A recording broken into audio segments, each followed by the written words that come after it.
Hi and welcome to the video training of JavaScript. In this video training, we will be learning about how to merge arrays and remove duplicates from that array. So let's get started with merging arrays or concatenating. The concat method does not change the existing arrays, it always returns a new array. The concat method can take any number of array arguments. So let's get started, and I'm going to create a folder called merge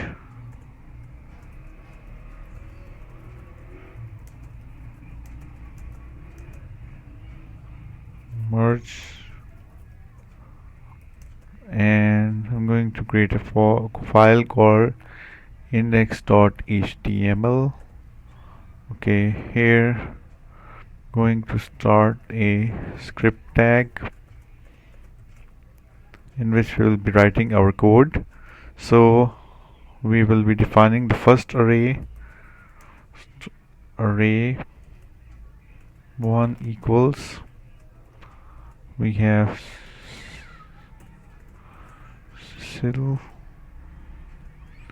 silly, and we have loan, then we have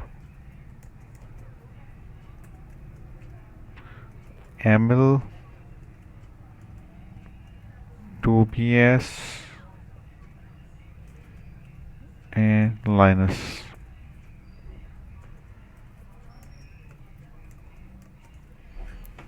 Robin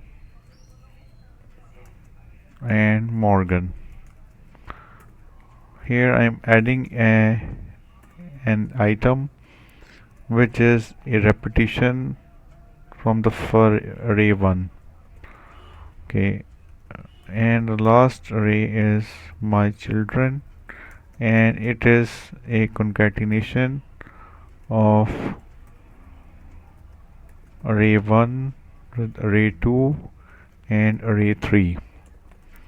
So let's print that, my children. Let's save this file, and now I'm going to open this file in the browser. Go host. Okay, you can just home projects, JavaScript, merge.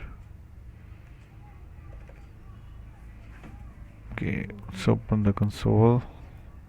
You can see we have a new array in which we have Cecile, Loan, Email, Tobias, Linus, Robin, Morgan, and Loan again. So we have duplicate item called Loan, which is represented twice in the concatenated or the final array, which is the array my children. So we need a way to get unique items in the array. For that we have a function called unique. So let's define a function unique which receives an array and it returns an array by calling the method array.from new set a variable, that is the parameter that we receive. Here I am going to call my children equals unique my children and console.log my children. So let's save this file and refresh the browser. Sign. Okay, we have a constant variable here, so here I'm going to call this const unique my children. So this will be a new array. Okay, let's save this file, run it again, and you can see here we don't have the loan item again in our array because of this particular function unique. So that is how you can merge different arrays into one array and then remove the duplicates from that array. I hope that you have understood the concept of merging arrays and removing duplicates. Thanks for watching this video. Subscribe to my YouTube channel TechWeber. You can find this channel on YouTube by typing TechWebers. That is an S at the end of TechWeber. You can also contact me if you need any help. Thank you very much.